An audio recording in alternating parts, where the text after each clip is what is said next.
Non mais Mbappé, sérieusement. Sérieusement, t'as cru qu'on était bêtes? T'as cru qu'on était débiles?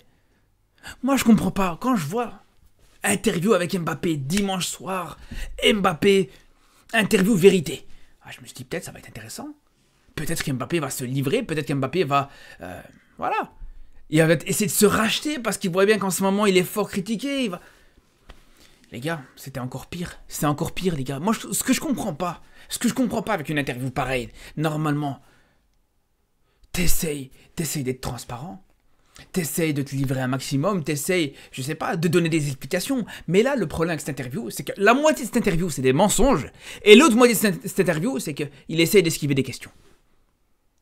À aucun moment, après cette interview-là, on a eu le sentiment de sentir Mbappé plus transparent, de sentir Mbappé, d'avoir plus de compassion pour Mbappé. Au contraire, les gars. Au contraire. Ça m'a rappelé juste à quel point Mbappé est complètement détestable. Il est complètement insupportable. C'est juste ça, les gars. Parce qu'au bout d'un moment, le mec, il arrive déjà juste dans la bande-annonce, déjà, ça avait annoncé la couleur. Le mec, il parle de lui à la troisième personne. Le mec parle de lui, Mbappé parle de lui en disant, ouais, Kylian Mbappé, les gars. Déjà, là, déjà, c'est insupportable. Il parle de lui en disant, ouais, je suis une star. Alors ouais, t'es une star. Ouais, bien sûr, c'est pas moi qui va te contredire là-dessus. Mais moi, j'ai jamais vu de la vie une star. Une star qui rappelle toutes les 5 minutes que c'est une star, les gars. C'est quoi ce délire? C'est complètement débile, je suis désolé, frère. Je suis désolé. Ok, ouais, tu veux dire que, ouais, en tant que star, les gens parlent beaucoup de nous et tout ça. Tu pouvais tout simplement dire en tant que personnalité publique. Le mec parle bien français uniquement quand ça l'arrange, je comprends pas. Non, après, ça c'est un petit détail. C'est juste le genre de petit détail qui montre à quel point, voilà, il peut vite être détestable, il peut vite être rendu détestable. Et ça m'étonne, parce que c'est le premier à dire dans cette interview, ouais, je suis pas un robot, je suis un être humain comme tout le monde. Mais c'est là le problème, les gars. C'est là le problème, c'est que lui-même, il se comporte comme un robot. Tu vois, cette interview-là, t'as l'impression de voir l'interview d'une intelligence artificielle. Il est là le problème. Le mec, comme je vous dis, il parle de lui à la troisième personne. Le mec, quand je vous dis, il parle de lui comme une star, même quand il parle de son enfance. Son enfance. On parle de son enfance, les gars, quand il était petit, quand il était normalement comme tout le monde, comme vous et moi. Même là, il disait, ouais, quand j'étais petit, j'étais connu dans tout Paris, dans tout le 9-3, je m'étais fait un nom. Les gars, mais est-ce qu'il se rend compte à quel point il est totalement déconnecté? Est-ce qu'il se rend compte à quel point, vraiment, il est totalement déconnecté de la réalité? Même quand il se plaint, les gars, même, tu vois, des fois, il se plaint de certaines choses. Des fois, il se plaint, par exemple, du calendrier des joueurs actuels, où lui, pour le coup, il dit pas qu'il y a trop de matchs, mais il dit qu'il n'y a pas assez de jours de repos. D'ailleurs, ça, c'est un sujet qu'on aura l'occasion d'aborder, parce que les footballeurs qui commencent à se plaindre, qui font que se plaindre, ouais, on a trop de matchs, ou on n'a pas assez de repos, ça, les gars, ça, je vais en parler. Mais bref. Quand il te dit, ouais, on n'a pas eu assez de repos, ce qu'on peut, à la limite, on peut encore entendre. Mais juste la manière avec laquelle il le dit, déjà. La manière avec laquelle il se plaint de ne pas avoir eu de jours de repos, de ne pas avoir eu assez de jours de repos. Le mec, il te dit littéralement, il te dit, ouais, j'ai eu 4-5 jours de repos avant mon annonce au Real Madrid. J'ai eu 4-5 jours où je devais être dans le sud de la France, dans une villa avec piscine. Et seulement après, j'ai pu partir en vacances.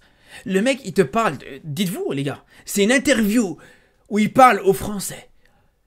Une interview où il essaie de se racheter, où il essaie de redorer un petit peu son image, et le mec il se plaint parce qu'il devait rester 4-5 jours dans une villa dans le sud de la France, une villa avec piscine, une villa où... Et il disait, ouais non, j'ai pas eu de vacances, à part ça j'ai pas eu beaucoup de vacances. Mais frère, mais tu te rends même pas compte que... Moi je m'en fous en soi, mais la majorité des Français, énormément de Français, ils auraient bien aimé juste les 4-5 jours où t'étais juste dans ta villa, où tu pleurais parce que t'avais pas beaucoup de wifi. La moitié des Français, pour pas dire le 3/4, pour pas dire 90% des Français, auraient juste aimé avoir ces 4-5 jours-là. Le 3/4 des Français n'auront jamais dans leur vie ce genre de séjour. Mais non, mais voilà. Après, il se plaint, ouais, non, mais je suis juste un être humain comme tout le monde, je suis comme tout le monde, je suis pas un robot. Frère, fais un effort. Je sais pas comment c'est possible d'être déconnecté à ce point-là, les gars. C'est une dinguerie. Vraiment. Là, on parle vraiment d'une interview, sa première interview qu'il a donnée depuis qu'il est au Real Madrid, où il essaie de se redonner une bonne image, de se redonner une bonne conscience et tout ça. Et regardez toutes les boulettes qu'il a pu faire dans cette interview. Et encore, ça, c'est même pas forcément le pire, parce que là, c'est des erreurs de communication, c'est peut-être, voilà, peut-être de la maladresse, c'est peut-être, voilà, comme je vous dis, une tendance à être juste déconnecté un petit peu de la réalité. Mais pour moi, c'est même pas ça le pire. C'est même pas ça vraiment le pire, c'est même pas ça que je lui reproche le plus. Parce que voilà, moi je vous dis, les petits moments dans l'interview où ça lui pose des questions, est-ce que Kylian Mbappé, est-ce que t'es amoureux ou pas? Ça, j'en ai rien à foutre, les gars. C'est pas parce qu'il va me dire qu'il est amoureux ou qu'il est pas amoureux ou parce que ça, je vous dis, c'est pas, ça marche pas avec moi, les gars, ce genre de choses. C'est pas parce qu'il est amoureux ou pas parce que ça va le rendre plus humain, plus appréciable ou quoi que ce soit d'autre. C'est pas du tout ça, les gars. Moi, c'est plus son comportement en tant que sportif, en tant que footballeur, en tant que joueur qui est censé représenter l'image des joueurs de foot, qui est censé donner un bon exemple aux jeunes. J'en ai rien à foutre, comme je vous dis, qu'ils soient amoureux, qu'ils soient ci, qu'ils soient ça, ces histoires, j'en ai absolument rien à faire. Après, attention, parce qu'il n'y a pas tout à jeter non plus. Il y a eu des choses, 2-3 choses intéressantes, 2-3 choses positives dans cette interview-là, qui sont positives à dire. Le fameux projet Mbappé, avec des enfants qui sont complètement surchargés par leurs parents, qui veulent les rendre footballeurs professionnels, qui veulent les faire devenir comme Mbappé.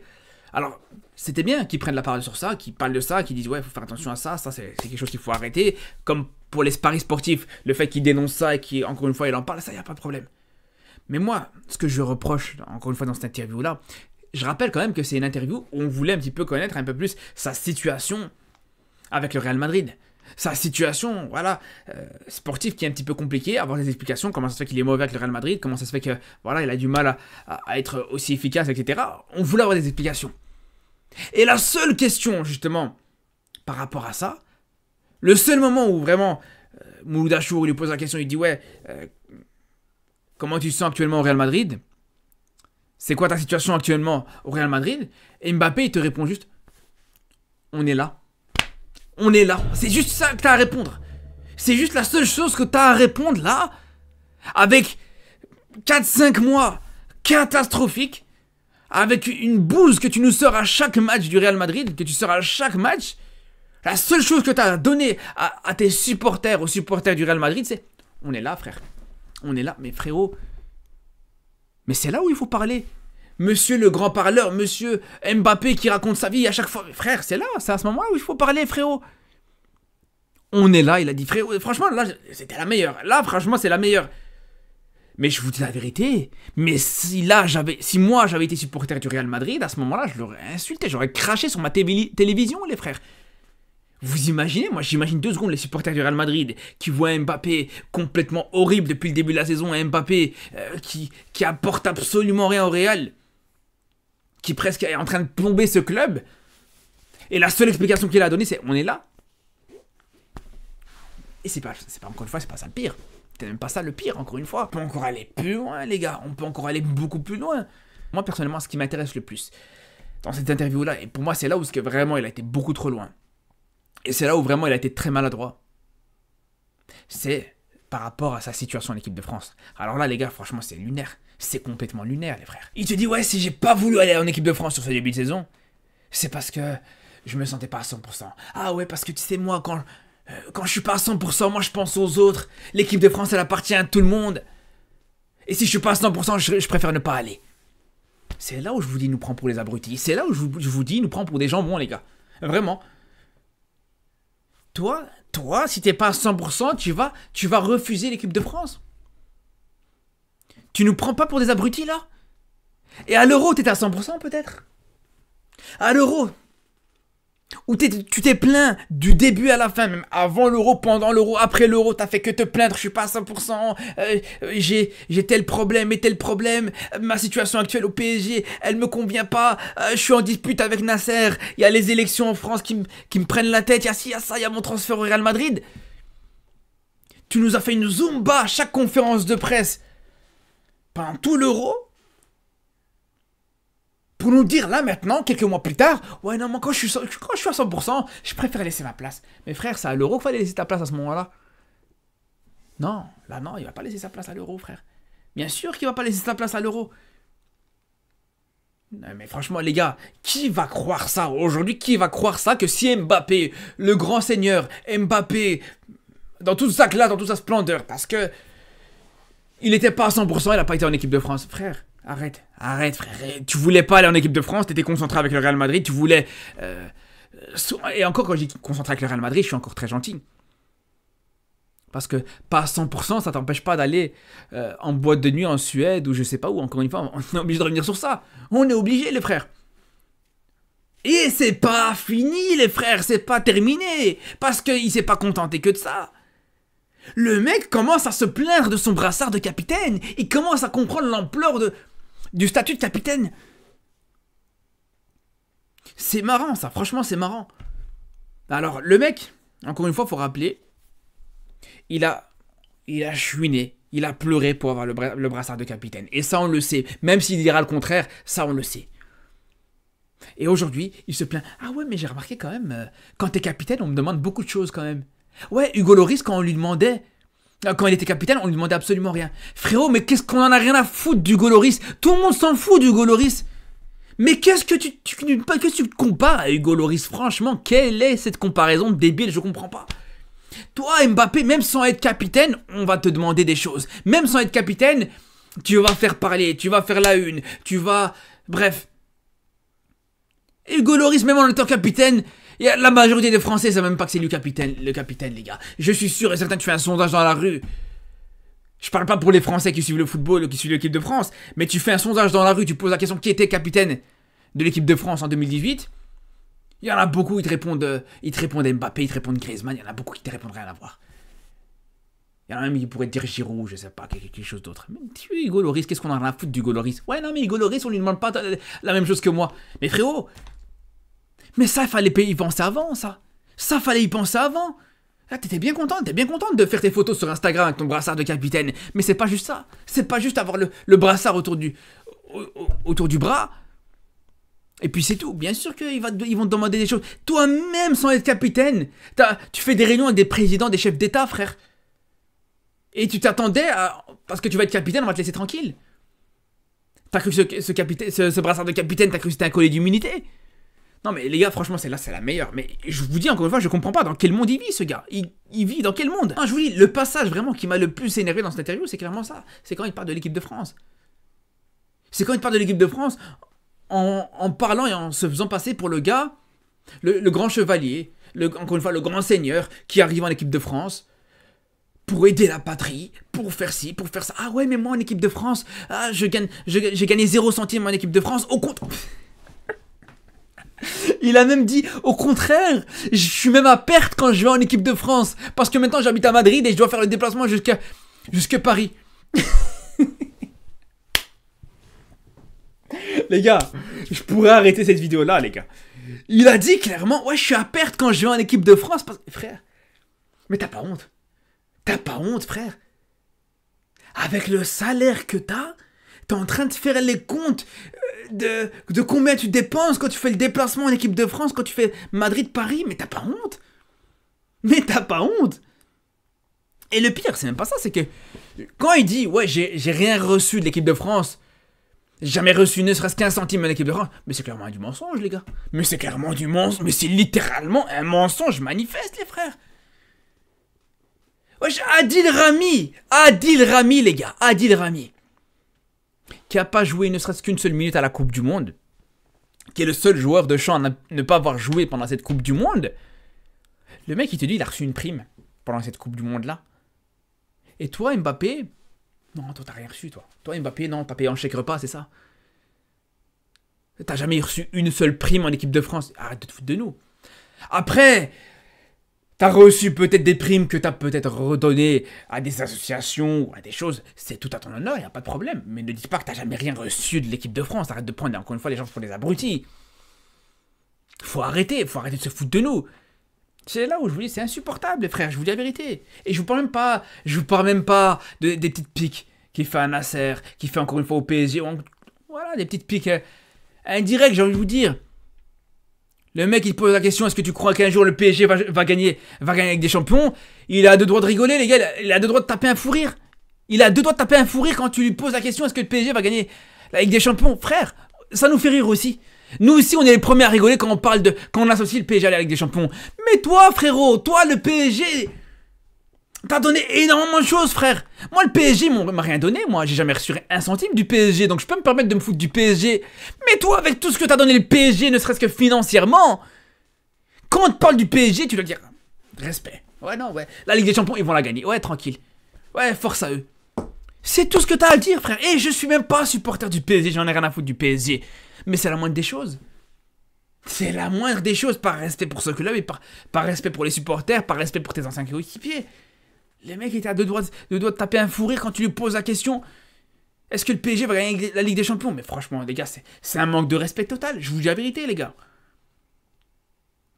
Et je vous parle même pas, encore une fois, de son ego surdimensionné, plusieurs situations, sur plusieurs questions, tu vois, vraiment, le mec, il a encore une fois un boulard exceptionnel, un boulard énorme. Je vous parle même pas des fois où il te dit, ouais, non, je suis une star, ou les fois où il te parle de son enfance, c'était le gars le plus connu de tout Paris. Je vous parle même pas de ça, je vous parle surtout de cette tendance à dire déjà, ouais, j'ai tout gagné. Le mec a quand même dit, j'ai gagné tous les trophées individuels, il me reste que le ballon d'or. Frérot, t'as rien gagné. T'as rien gagné comme trophée individuel. À part le trophée Raymond Kopa, du meilleur jeune, à la limite, un trophée vraiment... tout le monde en a rien à foutre. À part ça, t'as rien gagné, frère, comme trophée individuel. T'as encore... Mais ils se rendent pas compte, en fait, qu'il a encore tout à faire, en fait. Parce que il a gagné la Coupe du Monde... Il croit que ça y est, il a fini le jeu. T'as encore rien gagné. T'as encore l'Euro, t'as encore la Ligue des Champions, t'as encore le Ballon d'Or, t'as encore plusieurs choses à gagner. T'as encore la Liga à gagner. Ouais, t'as gagné la Ligue 1, t'as gagné la Ligue 1 dans un championnat pas compétitif, dans une équipe, avec une équipe où clairement t'es largement au-dessus de la concurrence. Mais ne serait-ce que de gagner juste une Liga avec le Real Madrid, ça va déjà autre chose. Ça va déjà être autre chose quand on voit la concurrence et la compétitivité qu'il y a cette saison en Liga, avec les 3 équipes qui sont en tête, même je dirais même presque 4 avec Bilbao qui est pas loin derrière. Là, tu pourras commencer à parler de ouais, j'ai tout gagné. Mais t'es encore très loin. T'es encore vraiment très loin. Et franchement, il suffit juste de voir, les gars. Et je l'ai mis sur mon... Je vais pas le remettre. Encore une fois, voilà, je peux pas metre... Malheureusement, les extraits d'interview ici dans cette vidéo, mais je vous invite à voir sur Twitter. J'ai mis la dernière vidéo que vous allez voir sur mon Twitter. Quand tu vois la question, quand Mouloud Achour lui pose la question, est-ce que tu vas rejouer la Coupe du Monde un jour? T'as tout compris. Quand tu vois la réponse, ou la manière avec laquelle il a de répondre en disant, la Coupe du Monde, ouais, sûrement, ouais, je vais la jouer, ouais. Mais comme si vraiment tu lui parlais de jouer la Coupe de la Ligue. Comme si tu lui parlais de jouer une compétition de quartier ou je sais pas. Il t'a montré aucune implication, aucune conviction dans cette volonté de vouloir rejouer cette Coupe du Monde, de vouloir ressoulever cette Coupe du Monde. C'est là où j'ai l'impression qu'on voit un Mbappé qui a plus faim, ou en tout cas qui a beaucoup moins faim qu'à une certaine époque. Et c'est là où c'est un peu dommage. Je vous dis, c'est là où c'est très très dommage pour... encore une fois, pour les supporters de l'équipe de France, pour les supporters du Real Madrid. Et il faut juste le voir quand il te parle justement de sa relation avec les joueurs du Real Madrid. Quand Mouloud Achour, encore une fois, lui pose la question littéralement, qu'est-ce que tu as appris des joueurs du Real Madrid? Quel est le joueur du Real Madrid qui t'a appris le plus? Il te dit clairement, non, j'apprends pas, non, je regarde, je découvre. Mais voilà, il a deux doigts de dire, non, il n'y a personne qui m'apprend rien au Real Madrid. Frère, tu viens d'arriver dans une équipe où tu as tous ces joueurs-là sont champions d'Europe. À part Hendrick, tous ces joueurs du Real Madrid sont champions d'Europe. La moindre des choses, c'est de respecter. La moindre des choses, c'est de dire, ouais, ben voilà. Ne serait-ce que dire, ouais, j'apprends le sens de la gagne. Ces joueurs-là ont la culture de la gagne. Il suffit de voir de Bellingham, il suffit de voir Vinicius, il suffit de voir, voilà, tous ces joueurs qui ont un mental exceptionnel. Valverde, même Rudiger. Mais non, même ça, il n'a pas été capable de le faire. Même ça, il n'a pas été capable de le dire. Moi, qui suis supporter du Barça, je peux tout à fait vous le dire sans problème. Et lui, qui est joueur du Real Madrid, il n'est pas capable de te dire que un ou deux joueurs du Real Madrid ont pu lui apprendre et lui apporter quelque chose. C'est là où c'est problématique, les gars. C'est là où c'est très problématique. Mais bref. En tout cas, voilà mon ressenti par rapport à cette interview-là. Vous avez été beaucoup, d'ailleurs, sur Instagram à me dire... Parce que je vous ai posé la question. J'hésitais à faire cette vidéo. Mais quand je vous ai fait la story hier, est-ce que je fais cette vidéo ou pas? Est-ce que vous voulez ma réaction par rapport à cette interview? Vous avez été beaucoup à me dire que vous la vouliez, elle est là les gars, j'espère que vous avez aimé cette vidéo. Sur ce les frères, on se retrouve très vite pour reparler un peu plus de, bien sûr, de football de terrain, avec bien sûr avec des champions, demain notamment. Sur ce, à très bientôt, et surtout d'ici là, prenez soin de vous.